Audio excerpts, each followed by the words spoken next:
ఏఐలో చూశాను, ఇంకో దాంట్లో చూశాను. ఎక్కడ ఏపీకి ప్రత్యేకించి మీరు కనమని చెప్పింది లేదు. సరే ఈ వీళ్ళు అన్నారని స్టాలిన్ కూడా ఒక చోట చాలా మామూలుగా అన్నారు. వాళ్ళు డ్రాఫ్ట్ పాలసీలు తెచ్చి చేయమని అంట్లో మామూలుగా అనడం వేరు, దాన్నేమో సిద్ధాంతం చేసేసి విధానం చేయటం వేరు. దీని గురించి దీని పునరాలోచన కాదు, దీన్ని విరమించుకొని ఒక విస్తృతమైన చర్చ వైద్యులతో జరపాలి, శాస్త్రజ్ఞులతో, సామాజిక శాస్త్రజ్ఞులతో, ప్రణాళిక. ఇప్పుడు ప్రణాళిక సంఘం లేదు కానీ నీతి ఆయోగ్ ఉంది, వాళ్ళతో జరపాలి. సార్ పవన్ కళ్యాణ్ ఎన్టీఆర్ ఫ్యాన్స్ లొల్లి, లోకేష్కి పోటీనా? అంటే పవన్ కళ్యాణ్ ముఖ్యమంత్రి కావాలి వింటున్నారు కదా, చాలా ఆశ్చర్యకరంగా వైసీపీ వాళ్ళు అంటుంటే పవన్ కళ్యాణ్ ముఖ్యమంత్రి కావాలని వైసీపీ నాయకులు చాలామంది అంటున్నారు. ముఖ్యంగా వైసీపీలో ఉన్న కాపు నాయకులు.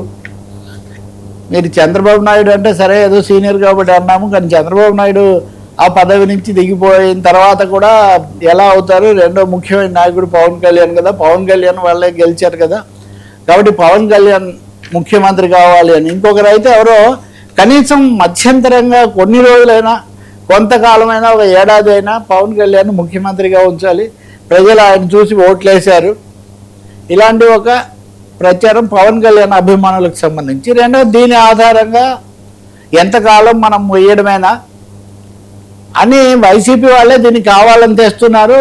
మన పవన్ కళ్యాణ్ కూడా శాసనసభలో హెచ్చరించారు కదా, కూటమిని విచ్ఛిన్నం చేయాలని వైసీపీ వాళ్ళు అనేక ప్రచారాలు చేస్తున్నారు, మీరు లోపడిపోకూడదు, అంతా ఒక తాటి మీద ఉండాలి, అవన్నీ కూడా చెప్పారు. కానీ ఏం చెప్పినా కానీ మీరు సోషల్ మీడియా చూసినా కనీసం ప్రతి 4 thumbnailsలో ఒకటైనా కానీ పవన్ కళ్యాణ్ ముఖ్యమంత్రి, పవన్ ముఖ్యమంత్రిని చేయాలి, పవన్ ముఖ్యమంత్రి కావాలని వినిపిస్తుంది.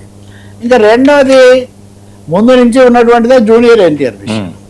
నిన్న హఠాత్తుగా జూనియర్ ఎన్టీఆర్ బెంగళూరులో ప్రత్యక్షమయ్యారు. చాలా కాలం తర్వాత ఆయన ప్రజల మధ్యకి వచ్చారు.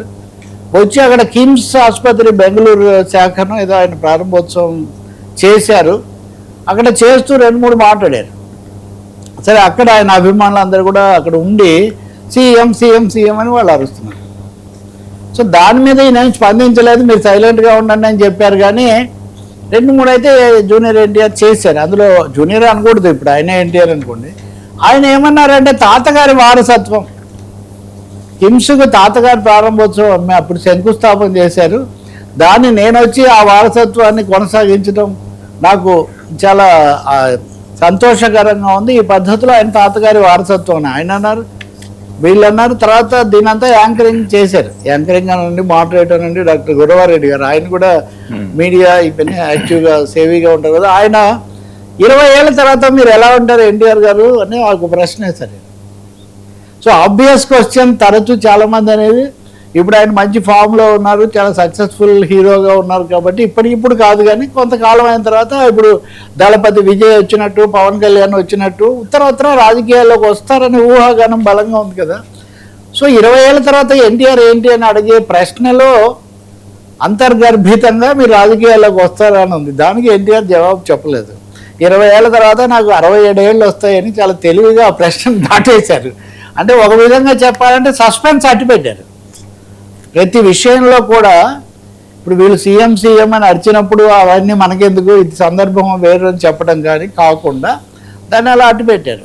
సో ఇప్పుడు ఈ 2 అయిన తర్వాత తెలుగుదేశం నాయకులు లేకపోతే నారా వారి అభిమానులు, సహజంగా పార్టీ కార్యకర్తలు, వీళ్ళందరూ చంద్రబాబు తర్వాత లోకేష్ ఆటోమేటిక్గా ముఖ్యమంత్రి కదా అవుతారు, చంద్రబాబు ఢిల్లీ వెళ్ళి ఏమవుతారు అది మనం మాట్లాడాం. ఇవన్నీ చేస్తుంటే ఇలాంటి సమయంలో అటు నుంచి పవన్ కళ్యాణ్ వాదన, దానికి ఒక సోషల్ బ్యాకింగ్, ఇటు నుంచి జూనియర్ ఎన్టీఆర్ ముందుకు రావటము, దానికి ఒక ఫ్యామిలీ బ్యాకప్ రావటం అన్నది ఆసక్తికరమైనది. ఇవన్నీ ఏమి జరుగుతాయా? అది 20 ఏళ్ళ తర్వాత 67 ఏళ్ళు, ఆయనకి 67, రామారావు 60 ఏళ్ళకే వచ్చి వాళ్ళ తాత వారసత్వమే తీసుకుంటే 60 ఏళ్ళకే రావాలి. ఎన్టీఆర్ దాదాపు 60 ఏళ్ళప్పుడే వచ్చారు. ఏం జరుగుతుంది అనేది ఒకటైనా, బట్ పరిణామాలు అయితే మనకు ఎవరి ప్రయత్నాలు, ఎవరి ప్రభావాలు వాళ్ళు చూపించుకుంటున్నారు అనేది మనకు అర్థమవుతుంది. బట్ పవన్ కళ్యాణ్ ఈ సైలెంట్, అది కూడా చూడాలి. ఇంతవరకు పవన్ కళ్యాణ్ ఎప్పుడు ఇలాంటి ఆలోచనలు లేవు, మీరు మానేయండి, నా పేరు తీర్చుకురాకనని స్పష్టంగా ప్రకటించలేదు. భవిష్యత్తులో ప్రకటించారా, ప్రకటించాల్సిన అవసరం ఉందని ఆయన అనుకుంటారా లేదా మనం ఏం చెప్పలేం. ఎన్టీఆర్ ఎలాగో ప్రకటించారు, ఆయన సస్పెన్స్. సో సస్పెన్స్ అలా అట్టు పెడుతున్నారు. లోకేష్కు 2-3 రకాల పోటీలు ఉంటాయి, పార్టీలో ఉండకపోయినా పార్టీ వెలుపల ఉంటాయి అనే ఒక సంకేతాలు అయితే వీళ్ళందరూ ఇస్తున్నారు. సార్ రాష్ట్రపతితోనే రాజకీయాలు